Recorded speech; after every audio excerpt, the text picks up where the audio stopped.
ಮುರುಗೇಶ್ ನಿರಾಣಿ ಮಾಜಿ ಸಚಿವರಿವರು ತನಿಖೆ ಮಾಡಿದ್ದು ಲೋಕಾಯುಕ್ತ ದೂರುದಾರ ಟಿ.ಜೆ. ಅಬ್ರಹಾಂ. ನೋಡಿ, ಇದೇ ಟಿ.ಜೆ. ಅಬ್ರಹಾಮು ಸುಮಾರು ವರ್ಷಗಳಾದಮೇಲೆ ಸಿದ್ದರಾಮಯ್ಯ ಅವರ ಮೇಲೆ ಒಂದು ದೂರು ಕೊಟ್ಟಿದ್ದಾರೆ. ಆ ದೂರು ಇಮ್ಮಿಡಿಯೇಟ್ ಆಗಿ ಪ್ರಾಸಿಕ್ಯೂಷನ್ಗೆ ಬರುತ್ತೆ. ಆದರೆ at the same time T J. Abraham ಅವರು ಇದೇ ನಿರಾಣಿ ಮೇಲೆ ದೂರು ಕೊಟ್ಟಿದ್ರು. ಆ ಒಂದು ದೂರಿಗೆ ಸಂಬಂಧಪಟ್ಟಂತೆ ಇಲ್ಲಿವರೆಗೂ ಇವತ್ತಿನವರೆಗೂ ಮುರುಗೇಶ್ ನಿರಾಣಿ ಅವರು ಪ್ರಾಸಿಕ್ಯೂಷನ್ಗೆ ಒಳಪಡಲಿಲ್ಲ. ಅರ್ಥಾತ್ ರಾಜ್ಯಪಾಲರು ಇವ್ರನ್ನ ವಿಚಾರಣೆ ಮಾಡಿ ಅಂತ ಆದೇಶವನ್ನು ಕೊಡಲಿಲ್ಲ ಅಂತ.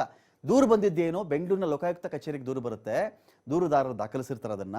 ಇದರಲ್ಲಿ A1 ಯಾರಪ್ಪ ಅಂದ್ರೆ ಮುರುಗೇಶ್ ನಿರಾಣಿ, A2 ಶಿವಕುಮಾರ್ CEO. ಯಾವುದಕ್ಕೆ ಅಂತ ಹೇಳಿದ್ರೆ ಇನ್ವೆಸ್ಟ್ಮೆಂಟ್ ಕರ್ನಾಟಕ ಫೋರಂಗೆ CEO ಆಗಿದ್ದವರು ಶಿವಕುಮಾರ್ ಅಂತ.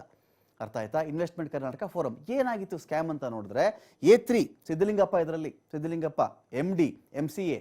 A4 ಅಂತ ಚೆಕ್ ಮಾಡಿದ್ರೆ PS ನಂದೀಶ್ ಅಂತ DGM MCA ಇವರು ಕೂಡ. A5 BBP studio virtual Bharat ಅಂತ, ವರ್ಚುವಲ್ ಭಾರತ್ ಲಿಮಿಟೆಡ್ ಅಂತ ಹೇಳಿ ಮುಂಬೈ. 2 ನಿಮಿಷ ಅನಿಮೇಷನ್ ಮಾಡಿಸ್ಬೇಕಾಗಿತ್ತಪ್ಪ. ಒಂದೇನೋ ಒಂದು ಪ್ರಾಜೆಕ್ಟ್ಗೆ ಸಂಬಂಧಪಟ್ಟಂತೆ 2 ನಿಮಿಷಗಳ ಅನಿಮೇಷನ್ ಮಾಡಿಸ್ಬೇಕಾಗಿತ್ತು. ಆ ವಿಡಿಯೋಗೆ ಚಾರ್ಜ್ ಮಾಡಿದ್ದು ಎಷ್ಟು ಗೊತ್ತಾ? 4,08,00,000 ರೂಪಾಯಿ ಬಿಡುಗಡೆ ಮಾಡಿದ್ರು ಬರೀ 2 ನಿಮಿಷದ ಅನಿಮೇಷನ್ಗೆ.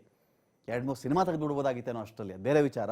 ಒಂದು 2 ನಿಮಿಷದ ಒಂದು ಅನಿಮೇಷನ್ ವಿಡಿಯೋಗೆ 4,08,00,000 ಬಿಡುಗಡೆ ಮಾಡಿದ್ರು. ದುಡ್ಡು ಮಾಡೋ ಉದ್ದೇಶಕ್ಕೇನೆ ರಾಜ್ಯದ ಕಂಪನಿಗಳನ್ನು ಬಿಟ್ಟುಬಿಟ್ಟು ಮುಂಬೈ ಕಂಪನಿಗೆ ಇವರು ಆರ್ಡರ್ ಕೊಟ್ಟುಬಿಟ್ರು ಅಂತ ಆರೋಪ ಬಂತು. ಸರಿಯಾದ ಕ್ರಮದಲ್ಲಿ ಟೆಂಡರ್ ಅನ್ನ ಮಾಡದೆ ಇಲ್ಲಿ ಮುರುಗೇಶ್ ನಿರಾಣಿ ಅವರು ಅವ್ಯವಹಾರ ಮಾಡಿದ್ದಾರೆ ಅಂತ ಆರೋಪ ಕೇಳಿ ಬಂತು. 3,30,00,000ಕ್ಕೆ ಕೋಟ್ ಮಾಡಿದಂಥ ಟೆಂಡರ್ಗೆ ಅವ್ರು ಹೇಳಿದ್ದೇ 3,30,00,000. ಇವ್ರು ಕೊಟ್ಟಿದ್ದೆ ಎಷ್ಟು ಗೊತ್ತಾ? 4,08,00,000 ಬಿಡುಗಡೆ ಮಾಡಿದ್ರು. ದಿನಾಂಕನೂ ಇಲ್ಲದೆ ಮುಂಬೈ ಕಂಪನಿಗೆ 1.5 ಕೋಟಿ ರೂಪಾಯಿಗಳ ಚೆಕ್ಕನ್ನು ವಿತರಿಸಿದ್ರು ನಿರಾಣಿ ಅಂತ ಅವ್ರ ಮೇಲೆ ಆರೋಪ ಬಂತು. ಕಾಮಗಾರಿ ರದ್ದು ಆದೇಶವನ್ನು ಮಾಡಿದ್ದು ಯಾರು ಅಂದರೆ ಅಪರ ಕಾರ್ಯದರ್ಶಿ. ಹೈಕೋರ್ಟ್ನಲ್ಲಿ ಮುಂಬೈ ಕಂಪನಿಗೆ ಉಳಿದ ಹಣ ನೀಡುವಂತೆ ಆದೇಶ ಬರುತ್ತೆ. ಇನ್ವೆಸ್ಟ್ ಕರ್ನಾಟಕ 2022ರಲ್ಲಿ ಆನಿಮೇಷನ್ ವಿಡಿಯೋವನ್ನು ಮಾಡಿಸಿದ್ದು ನಿರಾಣಿ ಅವರು. ಅರ್ಹತೆನೇ ಇಲ್ಲ ಆ ಕಂಪ್ನಿಗೆ, ಕೆಲಸವೇ ಬರಲ್ಲ, ಕೆಲಸವೇ ಗೊತ್ತಿಲ್ಲ, ಅವ್ರಿಗೆ ಮಂಜೂರು ಮಾಡಿಬಿಟ್ಟಿದ್ರು. 2 ಲಕ್ಷ ರೂಪಾಯಿಗಳಲ್ಲಿ ಆಗಬಹುದಾದಂಥ ಒಂದು ವಿಡಿಯೋವನ್ನು 4,08,00,000 ರೂಪಾಯಿ ಕೊಟ್ಕೊಂಡು ಮಾಡಿಸಿಕೊಂಡಿದ್ದಂಥ ಆರೋಪವನ್ನು ಇವರು ಫೇಸ್ ಮಾಡಿದ್ರು. ಇನ್ವೆಸ್ಟ್ ಕರ್ನಾಟಕ 2022ರಲ್ಲಾದರೂ ಆ ವಿಡಿಯೋ ಪ್ಲೇ ಆಗುತ್ತೇನೋ ಅಂತ ನೋಡಿದ್ರೆ ಅವತ್ತಿಗೂ ಆ ವಿಡಿಯೋ ಪ್ಲೇ ಆಗಲೇ ಇಲ್ಲ. ತನಿಖೆ ಮಾಡಿದಂಥ ಲೋಕಾಯುಕ್ತ 26/2/2024ರಲ್ಲಿ ಪ್ರಾಸಿಕ್ಯೂಷನ್ಗೆ ಅನುಮತಿ ಕೇಳಿತ್ತು. ಅಂದರೆ ಇದೇ ವರ್ಷದ ಫೆಬ್ರವರಿ ತಿಂಗಳಲ್ಲಿ ಪ್ರಾಸಿಕ್ಯೂಷನ್ಗೆ ಅನುಮತಿಯನ್ನು ಕೇಳಲಾಗಿದೆ. ಇಲ್ಲಿವರೆಗೂ ರಾಜ್ಯಪಾಲರು ಅನುಮತಿಯನ್ನು ಕೊಟ್ಟಿಲ್ಲ.